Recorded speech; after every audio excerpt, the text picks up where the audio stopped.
Hi everyone, Daljeet Peterson here from astrolab21.com. This video we're going to talk about Gemini season 2022, and we can file this one under the topic of better late than never, because actually Gemini season officially began about a week ago on the 20th of May. We've been in Gemini season, but last weekend my schedule just didn't permit me to sit down and record a video, which I apologize, but still a lot of astrology going on this month, so I thought we'd just jump in here midstream, if you will, and talk about what's going on this month with our astrological weather. And a lot of astrological weather in the skies and affecting us as we move through this time of the year.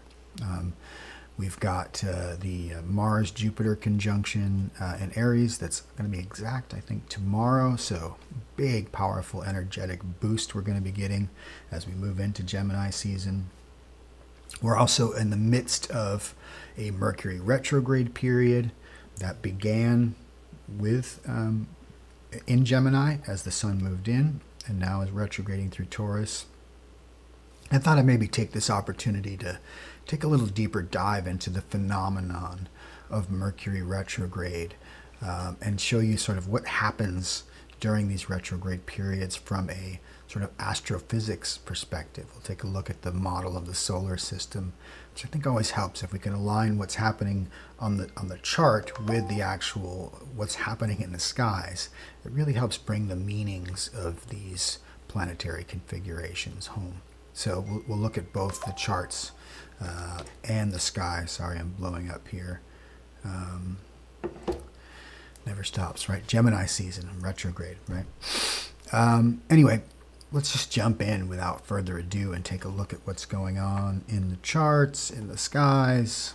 So here we are with the sky right now, May 28th. It's about 10 o'clock in the morning here on the East Coast as I'm recording this. And as we can see, the sun is now 7 degrees, which is about 7 days into Gemini season. And Mercury has retrograded back into Taurus.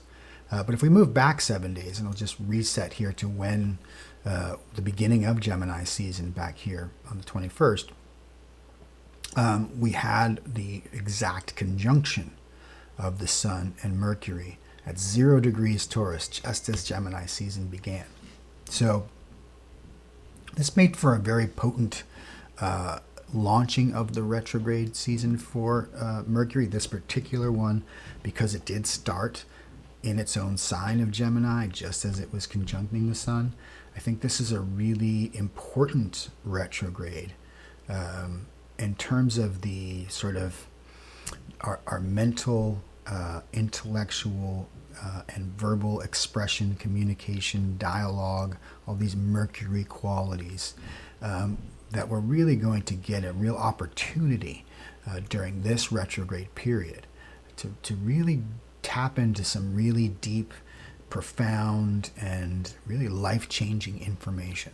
Because when we had Mercury conjunct Uranus a few weeks ago, it's likely that many of us came across maybe some new information, a new perspective, maybe some new people who had new and interesting ideas that were unfamiliar to us, right? It was just like, wow, what is that? That's new. I don't know, like, and sudden and very sort of engaging and exotic in a way. But maybe we didn't really fully grasp the whole picture. And so during this retrograde, as Mercury is going to conjunct Uranus again in Taurus, we're going to get to really go over that information and to process it in a much deeper way. And I think there's a nugget of wisdom for us all to be extracted from this experience during this retrograde. So be alert for that. And if there was something or someone that you came across recently that was sort of like out of the blue and sort of beyond your normal scope, there's something there. So really be on alert for that. But I did also want to show sort of what is this phenomenon. So when the Mercury and Sun get conjunct, this is always a time of Mercury retrograde. It happens 3 times a year. We get 3 Mercury retrogrades every season. I'm going to bring up the solar system model here just to show you how that works. I'm going to get rid of myself so you can see this. So here we are today, again, actual time. This is the same way my software here is tracking the time of the planets. What is this showing us? Well, this is that 2-dimensional representation of a 3-dimensional phenomenon, which is the solar system. And that is what this model so elegantly represents. And I just love this. This is called Solar System Scope, free shareware. But, you make a $5 donation or whatever you can afford, but really cool project. So what the chart is showing us is basically Earth is at the center of the zodiac. Because, astrology is a geocentric system, right? And it's saying, okay, where are all the planets relative to Earth? And if we look right now, the sun is in Gemini. What does that mean, right? So if we take our perspective from Earth and look to where the sun is relative to the zodiac or the ecliptic, where all the planets orbit, this is the part of the sky that we associate with Gemini. And then it works sort of in a counterclockwise way, right? This way goes into Cancer, this is into Taurus. So for example, if we're looking over at Uranus here, well, it's over in Taurus, in the late degrees of Taurus. If we look where Venus is, it's in the early degrees of Taurus, and so on. If we look back here, as we'll talk about, here's where the Mars-Jupiter is conjoined over here in Aries. And so if we take this back a week, as we talked about, where we had the start of Gemini season, this is the phenomenon of the beginning of the Mercury cycle, where Mercury and the Sun are exactly aligned, right? This was 0 degrees of Gemini as we had that phenomenon, right? And this is what's known as the inferior conjunction of Mercury. And this is where always the Mercury retrograde periods happen. Anytime Mercury comes right between us and the Sun, this is where we have Mercury retrograde. And it's what we call the inferior conjunction because it's between us and the Sun, as opposed to the other phenomenon, which we'll get later, is its superior conjunction. So there'll be a point in a month, or what is it, 2 months, when Mercury will be exactly opposite the Sun from us, but it'll still look like it's conjunct. It's in the same part of the sky.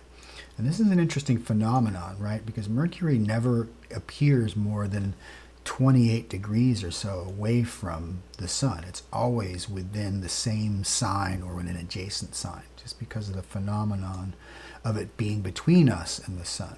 And this is much different than the retrogrades we get with the outer planets, where we're looking back out at them away from the Sun. And the retrograde season will be coming up. And this is a phenomenon we've had in the last couple years because all of the outer planets have been hanging out in one quadrant, or actually, one half of the sky at least. As the Earth kind of moves into alignment here in that part of the sky, this is where we get retrogrades, because as we move forward in our orbit, these slower moving planets appear to move backwards during that period. And that's the sort of phenomenon of retrogradation with the outer planets. But it's different when we're dealing with Venus and Mercury, because they're orbiting within the boundaries of Earth. And this is a good thing to remember too about, this is why Mercury retrograde and Venus retrogrades are much more impactful, that we really feel and experiences those phenomenon here on Earth. It's because of that alignment. Those planets are closer to us in our orbit. And when they become aligned between us and the Sun, right, it's as if that solar energy is going around and through those planets as it approaches Earth. And that phenomenon is much more impactful. And that's, supported here by the astrophysics, even though science may not be able to say with any definitive or qualitative measure about what that energy is. We certainly experience it qualitatively if we are aware and aligned and attuned with it. So that's what astrology is here to help us do, is to align with the qualitative experiences of these times and these cycles. Whether or not science can get the quantities of it, what is the actual energetic pattern, there's something there, right? So that's what we're looking at, and this is what we're getting here with this retrograde season. So the phenomenon is interesting, right? So a week ago we were aligned. Now as we move forward to today, well, what's happened? Well, the sun is now in 7 degrees of Gemini, but from our perspective, it looks like Mercury is back here in the late degrees of Taurus, and that's the phenomenon of retrogradation.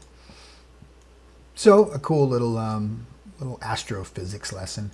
Like I said, it's always, I think, helpful to align the solar system and the sort of phenomenon in the sky with this two-dimensional representation of the zodiac and what we use as astrologers in order to chart these phenomena. So there it is, right? So here we had the conjunction, and now we see as we move forward to today, that's that moving backwards of Mercury into Taurus. And so a lot of the energy here during this time is within this first quadrant of the zodiac, from Aries to Taurus and now into Gemini with the sun there. A lot of energy focused on those first 3 signs. And what does that represent, right? Well, this is really about our own personal transformation, right? Whenever we have planets in those zodiac signs, Aries, Taurus, Gemini, it's really focused on personal development, our own personal sense of power and our expression, our creativity, right? With Aries, our sense of values and resources with Taurus, and our ideas, our thinking, our mental thought patterns with Gemini. So all of those things getting a strong emphasis here during this Gemini season. Now, in particular, this conjunction of Mars and Jupiter is probably the big event of Gemini season this year. It's going to be exact, I think, tomorrow. At 3 degrees of Aries, we see that Mars and Jupiter exact conjunct. So anytime Aries, or Mars, I should say, goes into its own sign of Aries, super powerful, impactful time. This is a reset of the Mars energy, the Mars cycle. It's a little over a year. So Mars in its own sign is incredibly strong, incredibly aggressive, incredibly creative and powerful. So we are going to feel a really strong desire to be in action, to be in motion, to do. Just doesn't matter what we're doing. We just want to do. We want to move. Your body, your mind, your spirit, everything wants to be moving forward. We're initiating a new cycle. We're going to want to start new projects. Great time to start a new project, especially a big project. If you have a big idea in mind, this is the kickoff time. You're never going to get a better jump start than this week, right? Because anytime a planet comes in contact with Jupiter, it just expands that energy. So you take that powerful Mars and Aries, add in Jupiter, it's like rocket fuel for anything that you want to get done. This is a get it done configuration. Very powerful. Now, of course, as we always do on this channel, we always want to be aware of the shadow side of any of these configurations, just as this can powerfully combine in very proactive, optimistic, positive, potentially powerful ways. It can just as equally be incredibly destructive, right? Just a lot of wasted energy, a lot of destructive energy. It can be very excessive violence can be configured by this conjunction. And as always, these energies are happening on all scale levels, right? Down to us as individuals. We're all experiencing this energy pattern, and it's percolating through the collective. Everyone's experiencing it.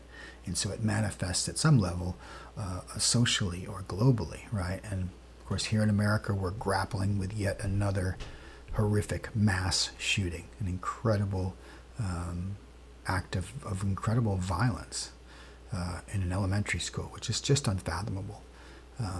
And so, unfortunately, that does align with this energy pattern, right? Just a massive, violent event.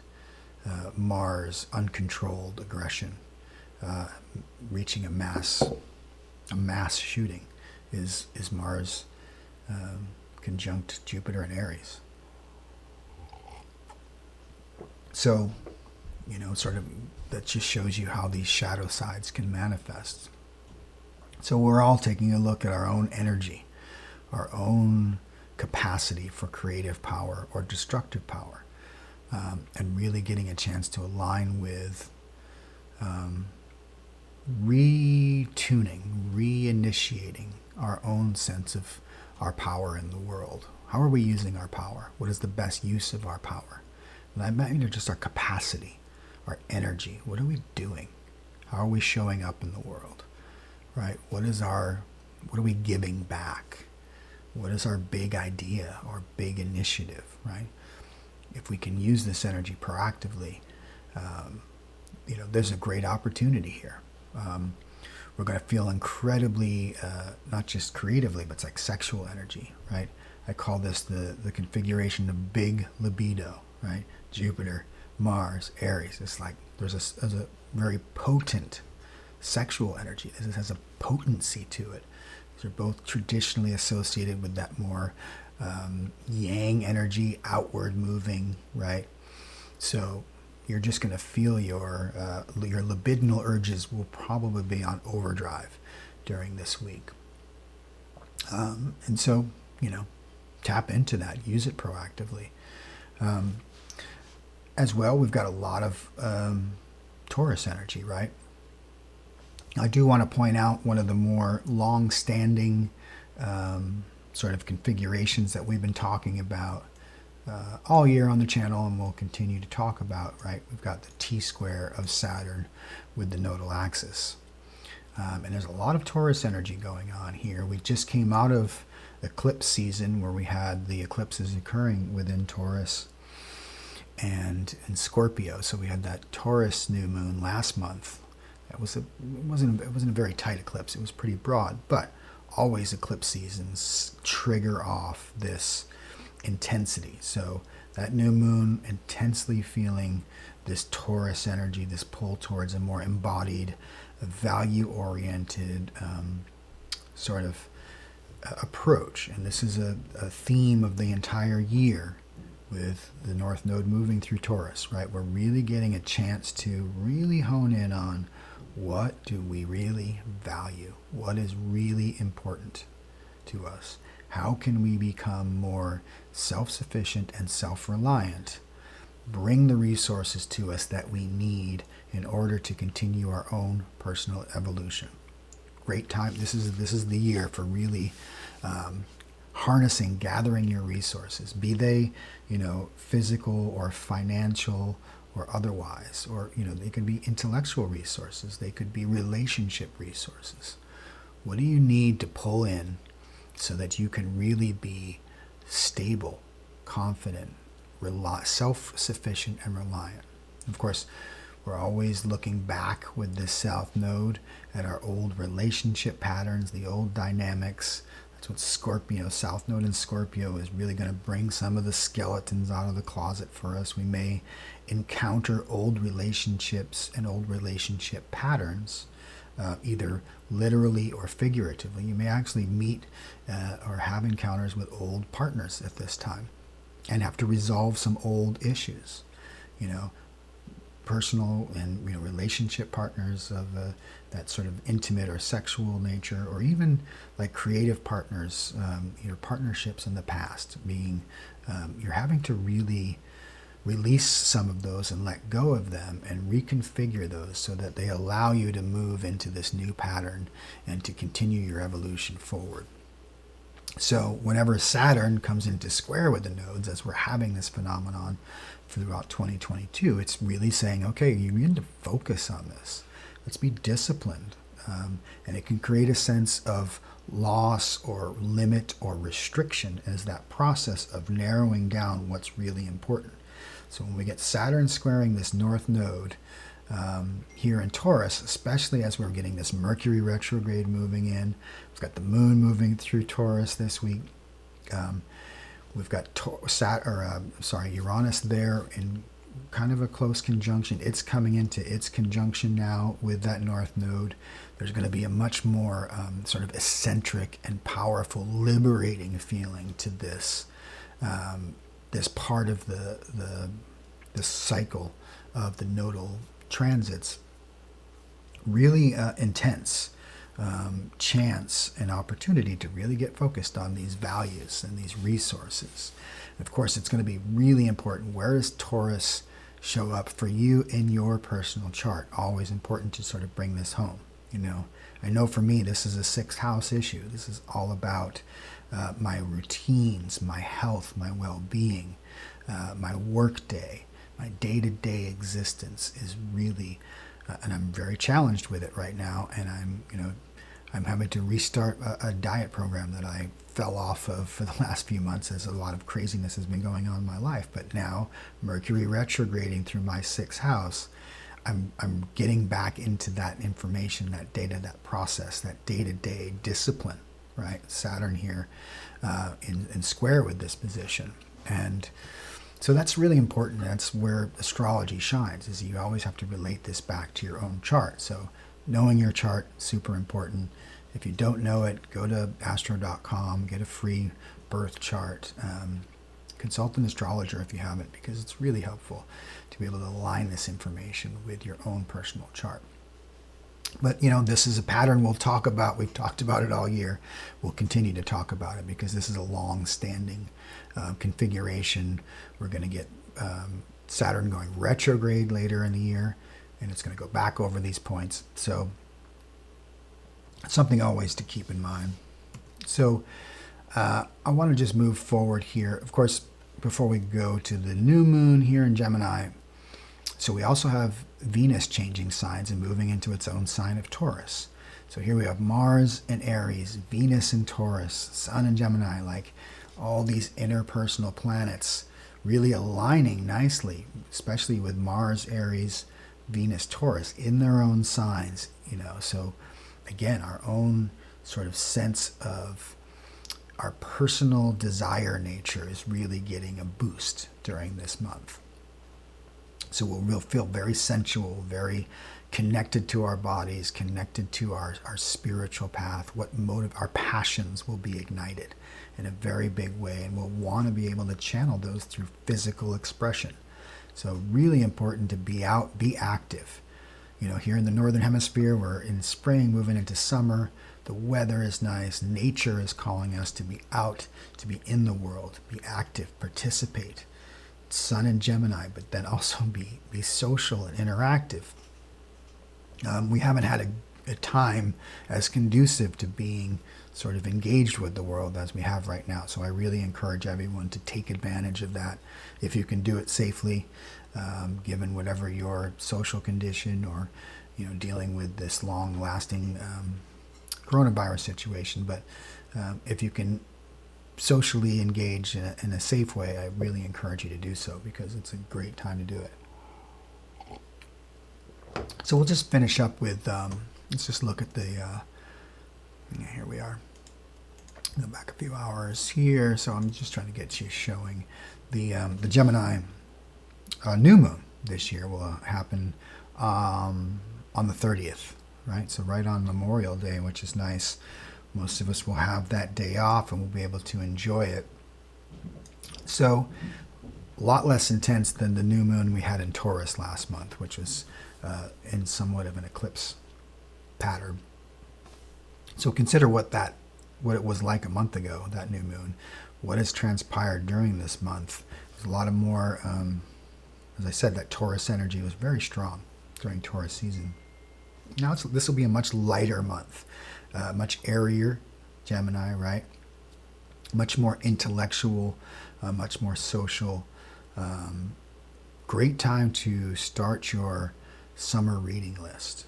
What kind of information are you going to gather over this year, right? What are you reading? What's the data? What's the input that's coming? Because there's something really valuable, especially as we get this retrograde here with Mercury going back into its conjunction with Uranus. As I said, there's some really key information that's coming our way that we already have exposed to.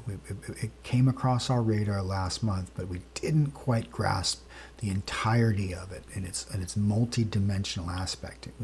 We just saw one facet perhaps, and we're going to get a chance to really see this from a new angle and to digest it in a much more cohesive way.